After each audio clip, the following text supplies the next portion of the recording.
नमस्कार, मैं रफी और आप देख रहे हैं डीएनएन इंडिया। अजमेर के आदर्श नगर थाना क्षेत्र में 7 महीने के बच्चे के किडनैप के मामले में मुख्य आरोपी को पुलिस ने गिरफ्तार कर लिया है। इस मामले में पहले 2 आरोपियों को पुलिस ने गिरफ्तार किया। पुलिस ने तीनों को कोर्ट में पेश कर रिमांड पर लिया। अजमेर के आदर्श नगर थाना क्षेत्र में 7 महीने के बच्चे के अपहरण के मामले में मुख्य आरोपी को आज पुलिस ने गिरफ्तार कर लिया है। जहां इस मामले में पुलिस ने पहले 2 आरोपियों को गिरफ्तार किया है। 7 महीने के बच्चे के अपहरण के मामले में आरोपियों को पुलिस ने कोर्ट में पेश कर रिमांड पर लिया है। Additional SP city Himanshu Jangir ने बताया कि मामले में मुख्य आरोपी इंद्राज और उसके 2 साथी कुणाल और दीपक को आज गिरफ्तार किया गया है। रिमांड के दौरान तीनों से पता लगाया जाएगा कि बच्चे का किडनैप क्यों किया गया, इसके पीछे और कौन है। इन सभी को लेकर पुलिस जांच में जुटी हुई है। संभावित सभी पहलुओं को मद्देनजर रखते हुए पूरे मामले पर पुलिस की कड़ी नजर है।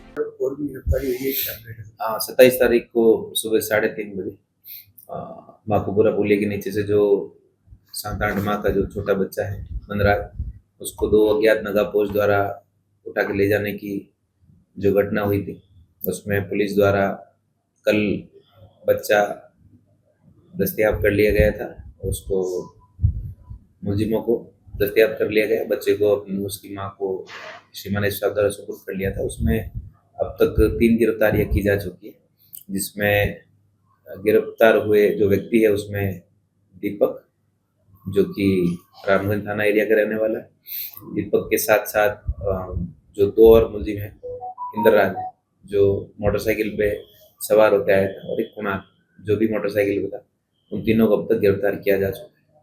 सर, बच्चा जब इन्होंने चोरी किया था कहाँ लेने क्या मंशा थी? इनको आगे बच्चा बेचने की अब तक की पूछताछ में बात आई है। आगे किसको बेचा जाने था इसके बारे में पूछताछ जारी है। इसके लिए आज पुलिस रिमांड मांगा गया है माननीय न्यायालय से, और इससे आगे पूछताछ करके और चीजें क्लियर की जाएगी। सर, इसमें मेन भूमिका किसकी रही है? अब तक की जो बात सामने आई है उसमें कई तरह के पहलू सामने आए हैं, जिसमें बच्चा उठाने में मुख्य भूमिका इंद्रराज और कुणाल की, और बात को इनिशिएट करने में, प्लान बनाने में इंद्रराज, दीपक और कुणाल तीनों की भूमिका भी। संभाग के सबसे बड़े जवाहरलाल नेहरू अस्पताल में मरीजों, परिजनों व चिकित्सा स्टाफ की विभिन्न समस्याओं को देखते हुए अस्पताल प्रशासन आए दिन नए नवाचार ला रहा है।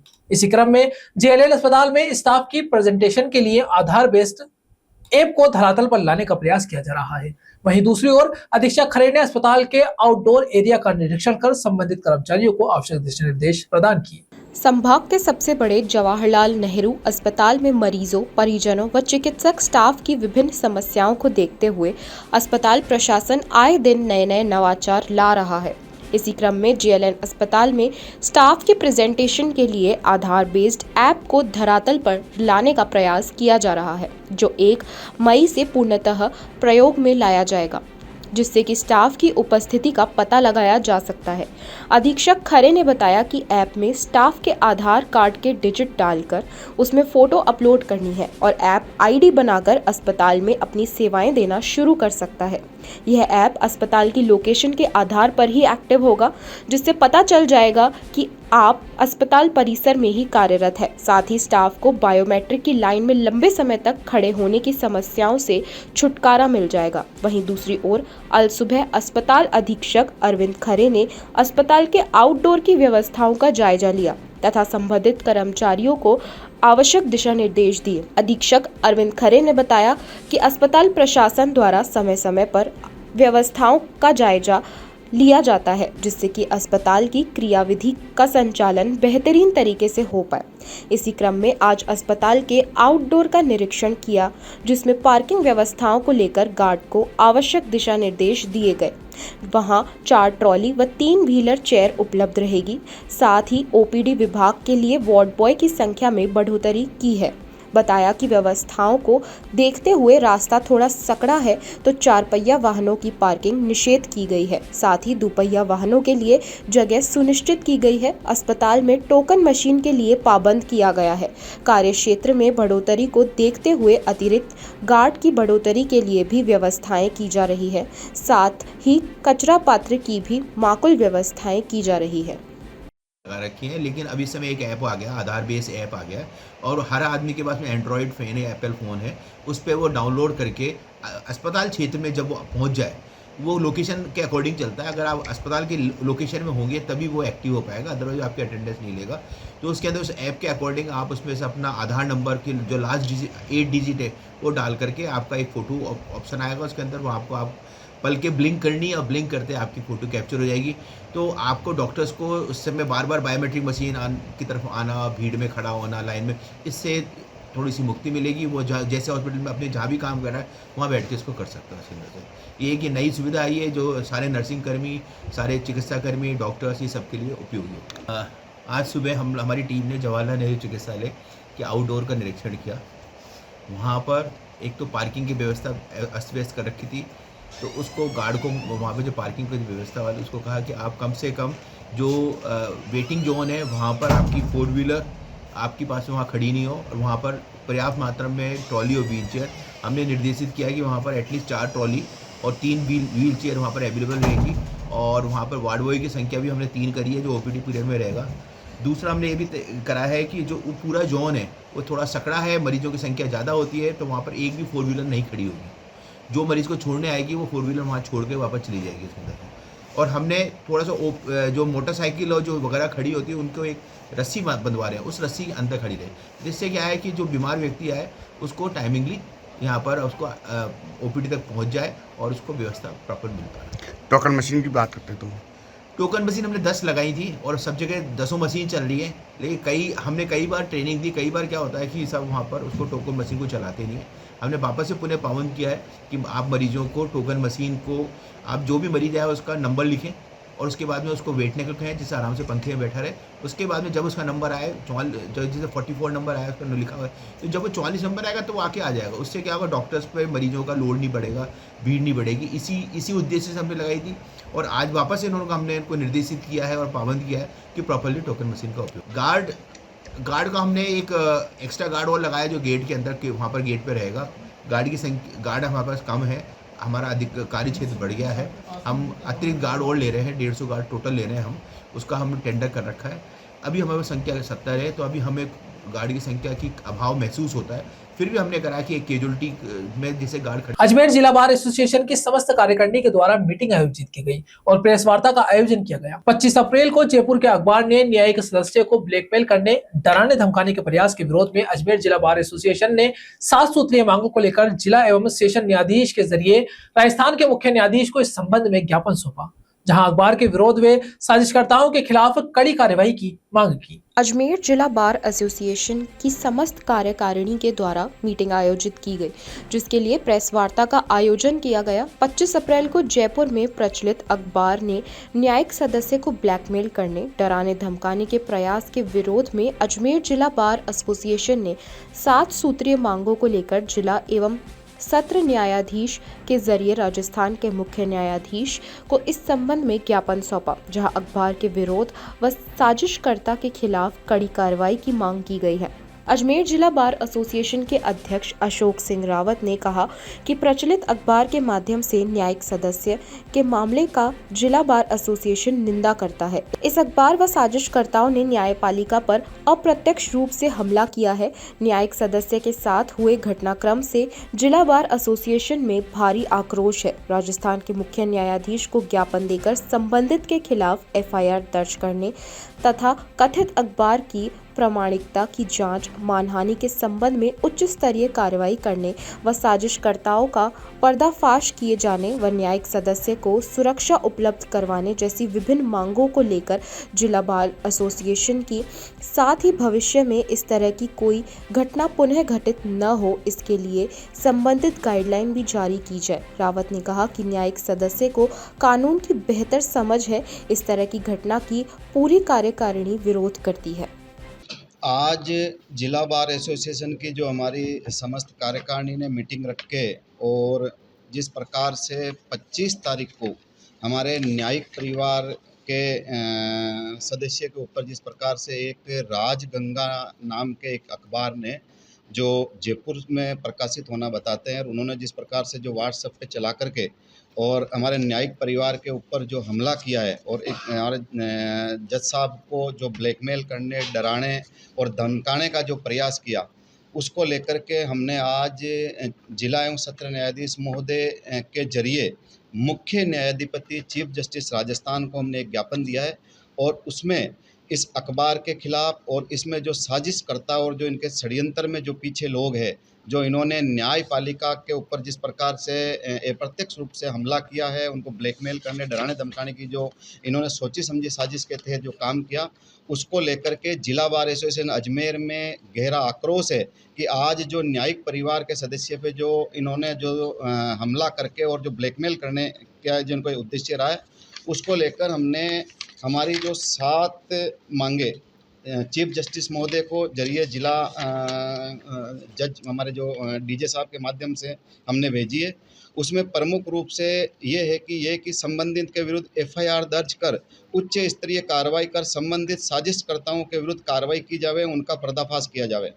इस संबंध में उच्च स्तरीय न्यायिक जांच करने के आदेश पारित किए जावे। न्यायपालिका के संबंध में प्रकाशित आलेख व तथाकथित राजगंगा डिजिटल एडिशन की प्रमाणिकता की जांच की जावे। वे दोषी पाए जाने पर संबंधित पर इन्हें संरक्षण देने वालों के विरुद्ध कठोर कार्रवाई करने की कार्रवाई भी की जाए। तीसरा है, इस संबंध में संबंधित न्यायिक अधिकारी को न्यायिक संरक्षण व सुरक्षा भी उपलब्ध। 29 अप्रैल अक्षय तृतीया पर भगवान परशुराम की जयंती पूरे देश में धूमधाम से मनाई जा रही है। इसी क्रम में आज भारतीय जीवन बीमा निगम में कार्यरत सभी विप्र समाज के बंधुओं ने हर्षोल्लास से परशुराम जयंती मनाई और सभी को मिठाई व पेम्पलेट का वितरण किया गया। 29 अप्रैल अक्षय तृतीया पर भगवान परशुराम की जयंती पूरे देश में धूमधाम से मनाई जा रही है। इसी क्रम में आज भारतीय जीवन बीमा निगम में कार्यरत सभी विप्र समाज के बंधुओं ने हर्षोल्लास से परशुराम जयंती मनाई। भारतीय जीवन बीमा निगम के कार्यकर्ताओं ने बताया कि परशुराम जयंती के शुभ अवसर पर ब्राह्मण समाज के कार्यकर्ताओं ने कार्यालय में कार्यरत सभी कर्मचारियों को सीट टू सीट जाकर शुभकामनाएं दी, साथ ही मिठाई का वितरण किया, पैम्पलेट वितरित किए, जिसमें सभी को परशुराम भगवान के पराक्रम के बारे में जानकारी दी गई। कहा कि अन्याय, अराजकता व अपमान के विरुद्ध भगवान परशुराम का संदेश था, उसी को शिरोधार करने का समाज बंधुओं का प्रयास किया गया है। को परशुराम जयंती की हार्दिक शुभकामनाएं।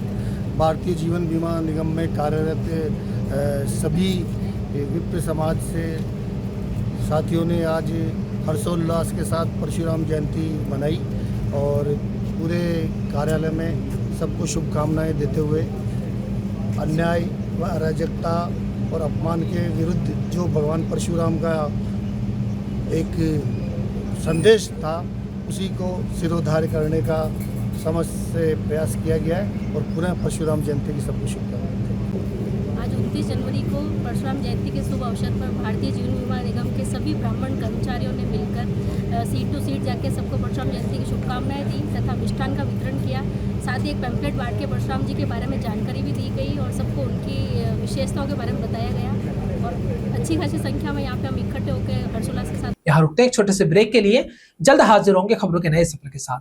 कैंसर बीमारी ही ऐसी है, चिंता तो होगी ना। लेकिन अब अपनी चिंता को बदलो विश्वास में, क्योंकि आदिनाथ कैंसर मेडिसिटी में है रेडियोथेरेपी, कीमोथेरेपी और कैंसर सर्जरी के उपचार के साथ आधुनिक सुविधाएं भी। विजिट करें आदिनाथ कैंसर मेडिसिटी एट चाची आवास Ajmer.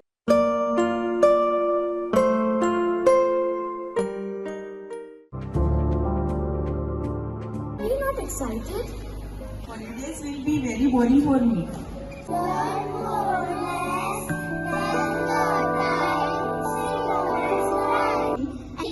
For cuisine, black rice and sugar. This black rice has a very unique flavor.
Kashmir के पर्यटक स्थल पहलगाम में हुए आतंकी हमले को लेकर पुष्कर पुलिस थाने में सीएलजी सदस्यों की बैठक आयोजित की गई। बैठक को संबोधित करते हुए तहसीलदार घनश्याम सिंह देवल एवं थाना प्रभारी विक्रम सिंह ने उपस्थित सीएलजी सदस्यों से शहर में सांप्रदायिक सौहार्द बनाए रखने की अपील की। कश्मीर के पर्यटक स्थल पहलगाम में हुए आतंकी हमले को लेकर पुष्कर पुलिस थाने में सीएलजी सदस्यों की बैठक आयोजित की गई।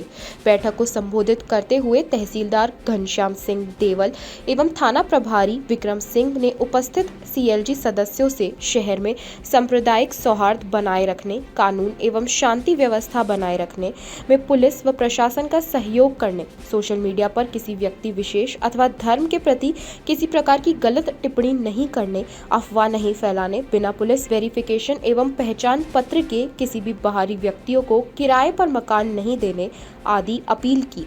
इस दौरान अरुण पराशर, विनोद पराशर, सुनील गौड़, दिनेश रायता आदि ने आवश्यक सुझाव दिए तथा कानून एवं शांति व्यवस्था बनाए रखने में पुलिस व प्रशासन का पूरा सहयोग करने का भरोसा दिलाया। थाना प्रभारी विक्रम सिंह ने पत्रकारों से बातचीत करते हुए बताया कि पहलगाम हमले के बाद पुष्कर में सुरक्षा व्यवस्था बढ़ा दी गई है तथा रामधाम तिराहे पर सशस्त्र गार्ड तैनात किए गए हैं तथा आने जाने वाले वाहनों व संदिग्ध लोगों पर नजर रखी जा रही है। उन्होंने बताया कि सिलाई फैक्ट्रियों में काम करने वाले सभी मजदूरों के वेरिफिकेशन के लिए मंगलवार से विशेष अभियान चलाया जाएगा तथा उनकी पहचान संबंधी दस्तावेज खास तौर पर आधार कार्ड की तकनीकी रूप से जाँच की जाएगी।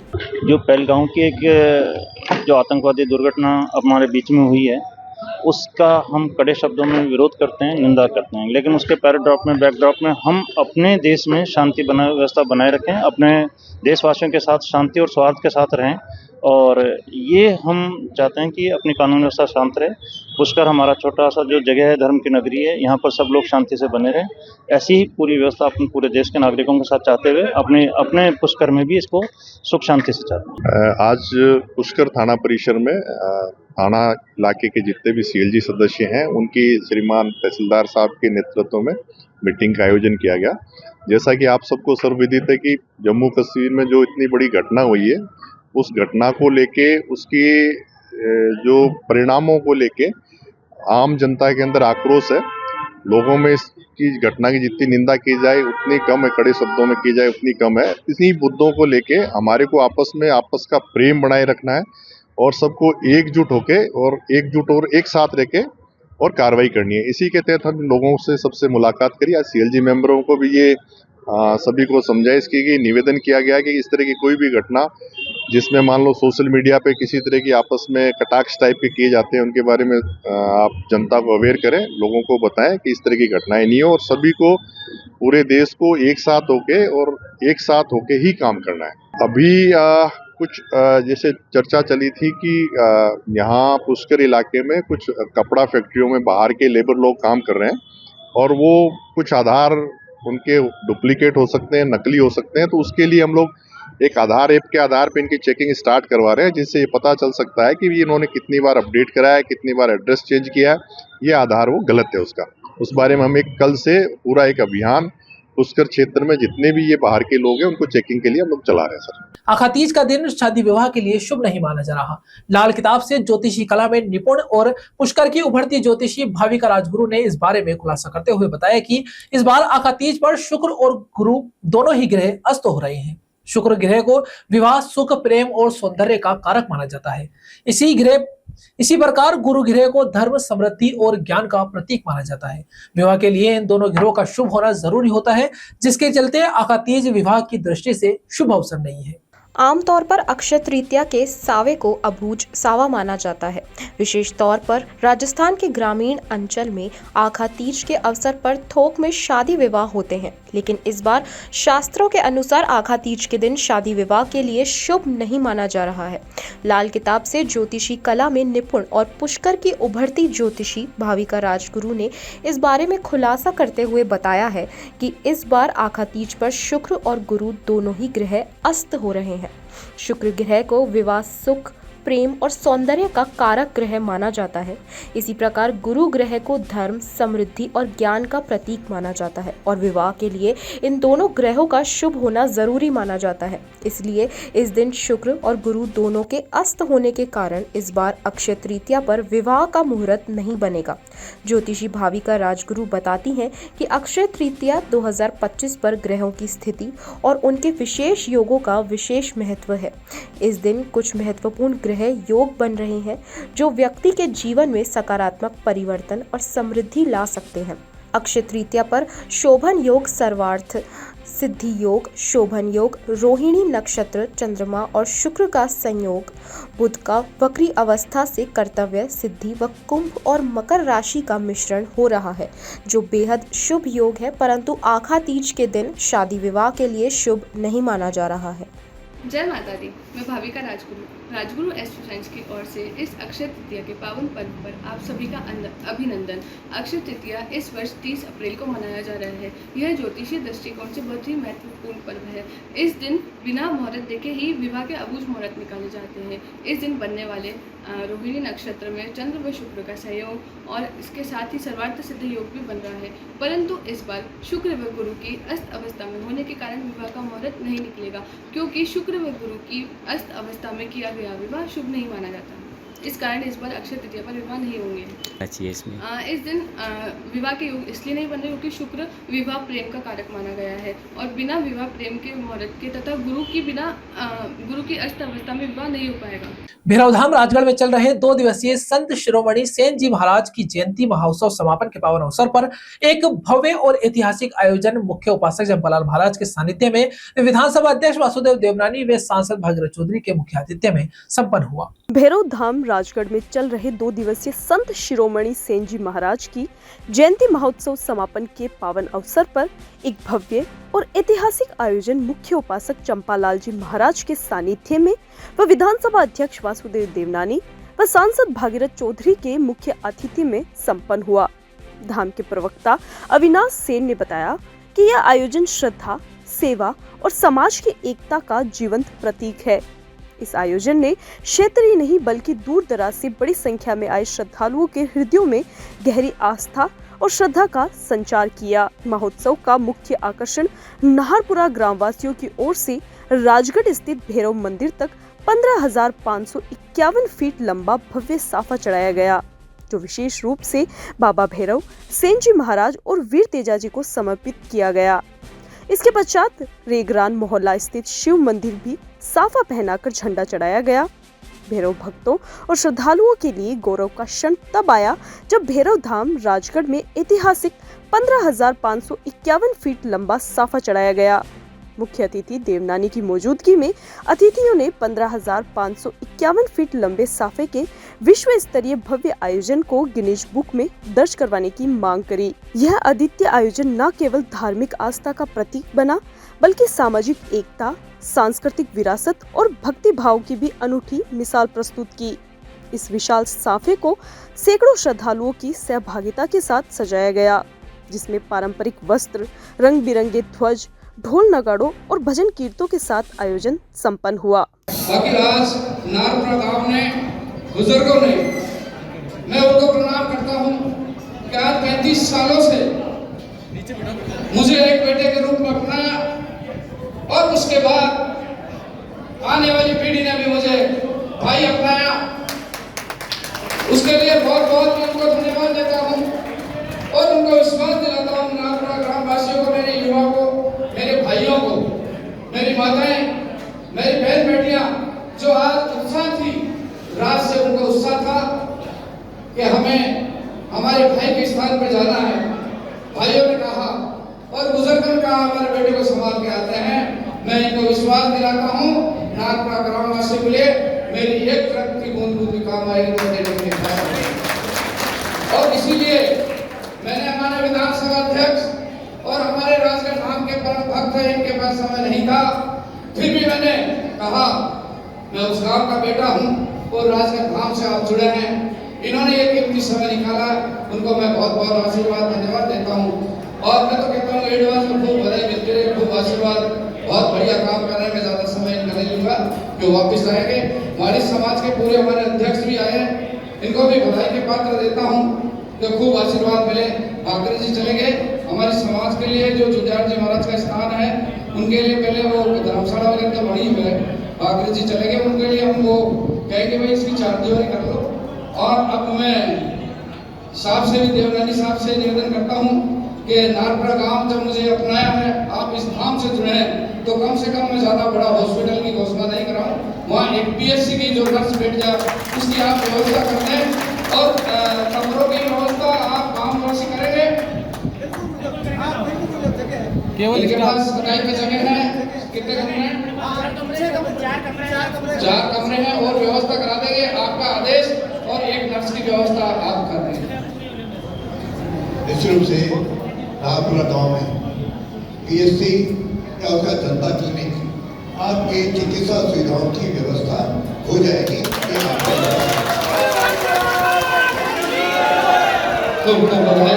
आज इन्होंने मेरी बात रखी है और ग्राम वासी रखी कि जो जुड़ा है, तो मैं उस गांव का बेटा होने के नाते मैंने आज तक नहीं मांगा, आज मैंने पहली बार मांगा और आगे भी मांगता रहूंगा।